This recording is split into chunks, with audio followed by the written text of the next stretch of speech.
ನಿನ್ನೆಯಿಂದಲೇ ನಮ್ಮ ಅಭ್ಯರ್ಥಿಯಾಗಿರುವಂಥ ಯದುವೀರವರ ಪರವಾಗಿ ಪ್ರಚಾರ ಕಾರ್ಯವನ್ನು ಆರಂಭಿಸಿದ್ದೀನಿ. ಇವತ್ತು ಕೃಷ್ಣರಾಜ ಕ್ಷೇತ್ರದಲ್ಲಿ ವಾರ್ಡ್ ಕಾರ್ಯಕರ್ತರನ್ನು ಅಭ್ಯರ್ಥಿಗೆ ಪರಿಚಯಿಸುವ ಮತ್ತು ಮತಯಾಚನೆ ಮಾಡುವಂತಹ ಮತ್ತು ಅವರು ಬೇರೆ ಮನೆಗಳಿಗೆ ಹೋಗಿ ಮತಯಾಚಿಸೋದಕ್ಕೆ ಹುರಿದುಂಬಿಸುವಂತಹ ಕಾರ್ಯಕ್ರಮವನ್ನು ನಾವು ಹಮ್ಮಿಕೊಂಡಿದ್ದೀವಿ. ಇವತ್ತು ಇಡೀ ಕ್ಷೇತ್ರದಲ್ಲಿದೆ, ಎಲ್ಲ ಕಡೆಗೂ ಹೋಗ್ತಾ ಇದ್ದೀನಿ. ಸರ್, ಎಲ್ಲ ಸಿಎಂ ಅವರು ಹೇಳಿಕೆ ಕೊಟ್ಟಿದ್ದಾರೆ ಸರ್, ಯಾವ ರಾಜ ಏನಿಲ್ಲ, ಬಿಜೆಪಿ ಅಭ್ಯರ್ಥಿ ಅಷ್ಟೇ ಅಂತ ವ್ಯಂಗ್ಯವಾಗಿ ಹೇಳಿದ್ದಾರೆ. ಅವ್ರು ಹೇಳಿರೋದ್ರೇನು ತಪ್ಪೇನಿಲ್ಲ. ಈಗ ರಾಜ ಅನ್ನೋದು ಇಲ್ಲಲ್ಲ, ಅವರೇ ಮಹಾರಾಜರೇ ಹೇಳಿದಾರಲ್ಲ. ಅವ್ರ ಹೆಸರು ಅರಮನೆಯಲ್ಲಿ ನವರಾತ್ರಿ ಸಂದರ್ಭದಲ್ಲಿ ಅವರಿಗೆ ಅವ್ರದ್ದು ಖಾಸಗಿ ದರ್ಬಾರು ಈ ಥರ ಕಾರ್ಯಕ್ರಮಗಳು ವಿಧಿವಿಧಾನಗಳಿಗೆ ಅಷ್ಟೇ ಸೀಮಿತವಾಗಿದೆ. 1947ರಲ್ಲಿ ಸ್ವಾತಂತ್ರ್ಯ ಬಂದು 1950ರಲ್ಲಿ ಸಂವಿಧಾನ ಬಂದಾದ ನಂತರ ರಾಜ ಮಹಾರಾಜ ಅನ್ನೋದು ಇಲ್ಲ. ಇದರಲ್ಲೇನು ಹುಡುಕುವಂಥದ್ದು ಏನಿಲ್ಲ. ಅವರು ಬಿ ಜೆ ಪಿ ಅಭ್ಯರ್ಥಿ. ನಾನು ಕೂಡ ಅವತ್ತು ಹೇಳಿಕೆ ಕೊಡುವಾಗ ಅವರು ಪ್ರಜಾಪ್ರತಿನಿಧಿ ಆಗಿರಬೇಕು ಅಂತ ಅವತ್ತು ಹೇಳಿದ್ದೀನಿ. ಇವತ್ತು ಅವರು ಪ್ರಜಾಪ್ರತಿನಿಧಿ ಆಗಲಿಕ್ಕೆ ಅಂತ ಬಂದಿದ್ದಾರೆ, ಬಿ ಜೆ ಪಿ ಅಭ್ಯರ್ಥಿ. ಅದರಲ್ಲಿ ಏನು ನನಗೇನು ಹುಳುಕು ಅಂತ ಏನು ಕಾಣಿಸ್ತಾ ಇದೆ. ಚರ್ಚೆ ಎಲ್ಲ ವಿಷಯದ ಬಗ್ಗೆನೂ ಮಾಡ್ತಾರೆ. ನಾನು ಮುಖ್ಯಮಂತ್ರಿಗಳನ್ನು ಸೈದ್ಧಾಂತಿಕವಾಗಿ ಟೀಕಿಸ್ತೀನಿ. ಅವರು ಕೆಲವೊಂದು ಭಾಳಷ್ಟು ನಮಗೂ ಅವರಿಗೂ ಸೈದ್ಧಾಂತಿಕವಾದಂಥ ವಿರೋಧಗಳಿದೆ. ಆದರೆ ಈಗ ಹಾಗಾದರೆ ನೀವು ಮೈಸೂರು ಜನ ಅವ್ರನ್ನ ಮಹಾರಾಜರು ಅಂತ ಕರಿತೀರೋ ಅಥವಾ ಬಿ ಜೆ ಪಿ ಅಭ್ಯರ್ಥಿ ಅಂತ ಕರಿತೀರೋ? ಅವರು ಮಹಾರಾಜರು ಅರಮನೆಗೆ ಸೀಮಿತವಾಗಿಲ್ದಲೆ ಇವತ್ತು ಜನಪ್ರತಿನಿಧಿ ಆಗ್ಲಿಕ್ಕೆ ಬಂದಿದ್ದಾರೆ. ಹಾಗಾಗಿ ಅವ್ರನ್ನ ಬಿ ಜೆ ಪಿ ಅಭ್ಯರ್ಥಿ ಅಂತ ಕರೆದಿರೋದ್ರಲ್ಲಿ ತಪ್ಪೇನಿಲ್ಲ. ಅವ್ರು ಬಿ ಜೆ ಪಿ ಅಭ್ಯರ್ಥಿಯಾಗಿ ಮತಯಾಚನೆ ಮಾಡಬೇಕಾಗುತ್ತೆ. ನನಗೆ ಕಾಂಗ್ರೆಸ್ಸಿನ ಕ್ಯಾಂಡಿಡೇಟ್ ಯಾರು ಅಂತ ನನಗಿನ್ನೂ ಗೊತ್ತಿಲ್ಲ. ಕಾಂಗ್ರೆಸ್ನಲ್ಲಿ ಒಂದು ವೇಳೆ ಅವರು ಈಗೇನು ಕೇಳಿ ಬರ್ತಾ ಇದೀವಲ್ಲ ಹೆಸರು, ಅದೇ ಹೆಸರು ಫೈನಲೈಸ್ ಆಯಿತು ಅಂತಂದರೆ ನಾವು ಪ್ರಚಾರಕ್ಕೆ ಹೋಗಬೇಕು ಅಂತೆಲ್ಲ ಗೆಲ್ತೀವಿ. ಅಂತರ ನಾನು ಹೇಳೋಕ್ಕಾಗಲ್ಲ.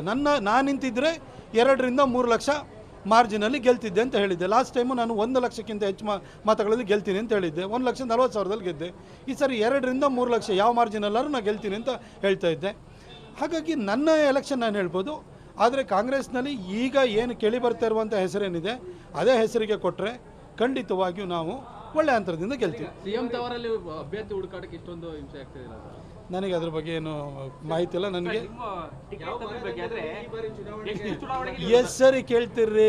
ಹಿಂದೆಲ್ಲ ಈ ಪ್ರಧಾನಿ ಆದವರು ರಾಷ್ಟ್ರಪತಿ ಆದವರು ಸತ್ತೋದ್ರೆ ವಾರ ಇಡೀ ಇದು ಡಿ ಚಾನಲ್ ಹಾಕಿದರೆ ಆಕಾಶವಾಣಿ ತಗೊಂಡ್ರೆ ಅದು ಶೋಕಾಚರಣೆ ನಡೀತಾ ಇರ್ತಿತ್ತು. ಮುಗಿದೋಗ್ಬಿಡ್ತದಲ್ಲ, ಬಿಟ್ಬಿಟ್ಟು ಬೇರೆ ಏನಾದ್ರು ಕೇಳಿ. ನನಗೀಗ ನನ್ನ ಮುಂದಿರುವ ಗುರಿ ನಮ್ಮ ಬಿ ಜೆ ಪಿಯ ಅಭ್ಯರ್ಥಿಯಾಗಿರುವಂಥ ಯದುವೀರವ್ರನ್ನ ಗೆಲ್ಲಿಸಿ ಕಳಿಸ್ಕೊಡೋದಾಗಿದೆ. ಅದು ಬಿಟ್ಟರೆ ಬೇರೆ ಯಾವ ಗುರಿ ಉದ್ದೇಶಗಳು ನಮ್ಮ ಮುಂದೆ.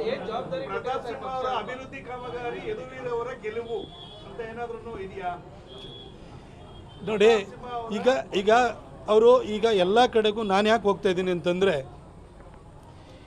ಯದುವೀರವರಿಗೆ ಟಿಕೆಟ್ ಕೊಟ್ಟರು ಅಂತ ಖುಷಿಗಿಂತ ಪ್ರತಾಪ್ ಸಿಂಹಗೆ ಟಿಕೆಟ್ ತಪ್ಪಲ್ಲ ಅಂತೇಳಿ ಹೇಳಿರುವಂಥ ಸಂಕಟನೇ ಜಾಸ್ತಿ ಇದೆ. ಹಾಗಾಗಿ ನಾನು ವೈಯಕ್ತಿಕ ಹೋಗಿ ಜನರ ಹತ್ರ ಹೋಗಿ ನಮ್ಮ ಕಾರ್ಯಕರ್ತರ ಹತ್ರ ಹೋಗಿ ದೇಶಕ್ಕೆ ಮೋದಿ ಬೇಕು, ಅದಕ್ಕೋಸ್ಕರವಾಗಿ ನೀವು ಬೇಸರ ಮಾಡ್ಕೊಳ್ಬಾರ್ದು, ಯದುವೀರವ್ರ ಪರವಾಗಿ ಕೆಲಸವನ್ನು ಮಾಡಬೇಕು ಅಂತ ನಾನೇ ಖುದ್ದು ಪ್ರಚಾರಕ್ಕೆ ಇಳಿದಿದ್ದೀನಿ.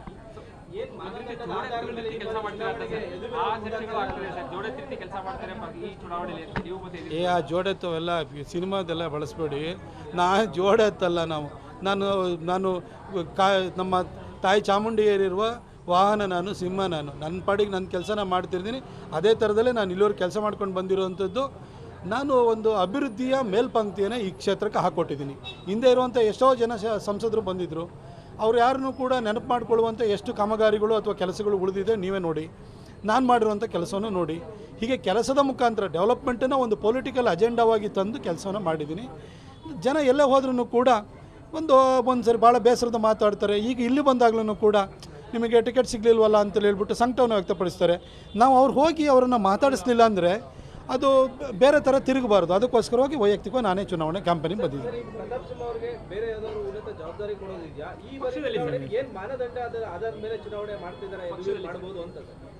ಪ್ರತಾಪ್ ಸಿಂಹಗೆ ಟಿಕೆಟ್ ತಪ್ಪು ಅಂತೇಳಿ ಹೇಳ್ಬಿಟ್ಟು ಸಂಕಟ ಪಡ್ತಾ ಇದ್ರಲ್ಲ ಜನ, ಅವ್ರ ಹೃದಯದಲ್ಲಿ ಕೊಟ್ಟಿದ್ದಾರಲ್ಲ ಆ ಸ್ಥಾನ, ಅದಕ್ಕಿಂತ ಯಾವ ಸ್ಥಾನ ನಂಗೆ ಬೇಕಾಗಿಲ್ಲ.